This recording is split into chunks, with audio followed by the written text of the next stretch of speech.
Vamos lá, vamos com o Marcos Saravalli já saber então, né, a opinião do Marcos sobre esses indicadores. Aguardado o PCI importante, o mercado deve ficar um pouco mais tranquilo. O mais importante é parar de piorar, né? Quando a gente fala de inflação no Brasil, nos Estados Unidos também não é diferente. Então a gente tem essa leitura em relação à inflação. Veio dentro do esperado, né? Como a gente viu até nesse momento futuro de Nova York, sem grandes oscilações.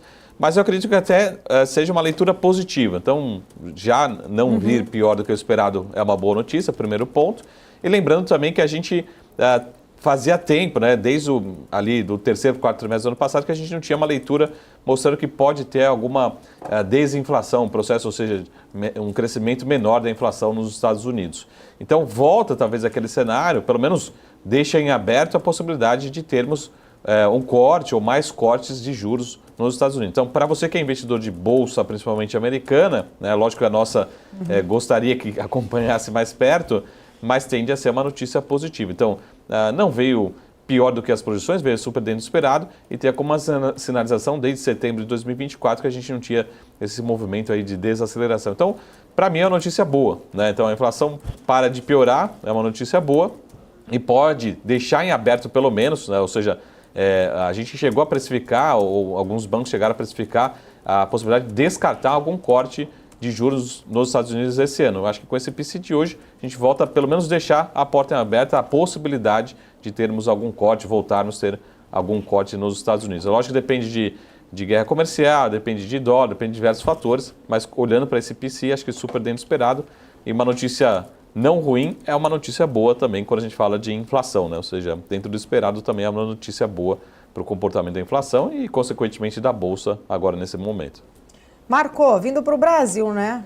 Já que estamos falando também de inflação, olhando para cá, muitos especialistas, inclusive colocando ali talvez que o presidente Lula esteja otimista demais com este cenário, até porque a realidade é muito diferente e o presidente parece que tem colocado ainda, dobrando muito mais a aposta em estimular a economia num momento onde a gente já está tendo bastante pressão inflacionária. O mercado está ficando cada vez mais preocupado com o fiscal e com a inflação aí pressionada, né? Até teve uma reunião, né, um evento do BTG essa semana, o famoso CEO Conference, onde o próprio presidente, né, o chairman ali do banco, o André Esteves, fez algumas reuniões com outros gestores. E a gente ainda tem muita dúvida do que fez a nossa bolsa andar nesses últimos 30, 40 dias. A gente não teve grandes mudanças. A gente teve um fechamento de curva. A curva, ali o DI chegou a precificar 15%, 16%, até talvez em alguns momentos algo muito próximo disso. E agora essa curva fechou bem. E de certa forma a gente não teve nenhuma grande melhora. E eu ouso dizer, até tem sido muito capa dos principais jornais, um principal fator, ou fazendo de uma forma bem resumida, que se chama-se câmbio, né? O câmbio tem um efeito muito grande nessas expectativas, trouxe uma revisão, né, do própria curva de juros, das expectativas do mercado, lembrando que a gente tem uma reunião em março, né, do Copom, Política Monetária, que deve levar ali para 14,25, depois a dúvida qual que é o ritmo, se tem algum aumento marginal para 14,5, 14,75, mas já está bem melhor do que dos cenários que a gente viu no curto prazo. Agora, lógico que com todas essas iniciativas do governo, principalmente do presidente Lula, sinalizando mais novos estímulos, né? Crédito consignado, estímulos para diversos setores, principalmente para o consumidor, talvez a gente volte a piorar em março. Eu acho que o grande tema de março é justamente isso, né? O que fez a gente melhorar tanto nesse janeiro e pedaço de fevereiro, na nossa curva de juros, talvez a gente volte a devolver e voltar a questionar se a gente precisa ir com a Selic até 15%. Então, fica essa antítese, né, do governo, vamos colocar assim de uma forma geral, querendo fazer novos estímulos, e o Banco Central tem que utilizar recursos, né, porque se a gente tiver um câmbio que volta para... A gente viu que o câmbio é muito rápido, né, ele volta de 5,70 para 5,80 de uma forma muito rápida, mas se a gente voltasse a questionar um câmbio a R$6, talvez essa curva de juros volte a precificar uma Selic pelo menos acima de 15%.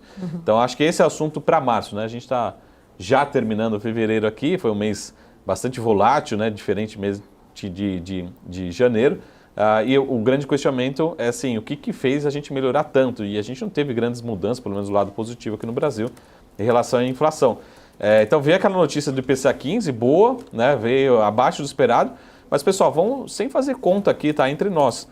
Uma inflação rodando a 1% ao mês, né, de IPCA 15, né, ali um pouco próximo, você não precisa fazer conta. Quanto que vai dar isso em 12 meses? Lógico que a gente tem meses, não vai ficar rodando a 1% todos os meses, mas é um patamar muito alto. E a gente vê o próprio Boletim Focus indo com a expectativa de inflação cada vez mais longe para em relação ao centro da meta. Então esse é o assunto que acho que é para março, e eu entro em março até como analista, como estrategista, muito mais conservador. Tem inclusive um assunto aqui que eu tenho falado, já não é a primeira vez, pessoal, mas a gente já está no 2 meses do ano, e vocês já começaram a somar quantas recuperações judiciais já aconteceram esse ano de 2025, e não são empresas pequenas não, eu estou falando de um Saint Marché, eu estou falando de empresas muito grandes pedindo recuperação judicial. Tá? Essa é a minha preocupação, que talvez não esteja no preço. Não só para você que é investidor de ações, né, de equity, de bolsa, mas para você que principalmente que é credor. Hoje saiu mais uma empresa aí solicitando, enfim, um processo de recuperação, às vezes judicial, extrajudicial, não importa, né, mas mostrando dificuldades em todos os segmentos. Estou falando de diversas empresas e empresas muito grandes.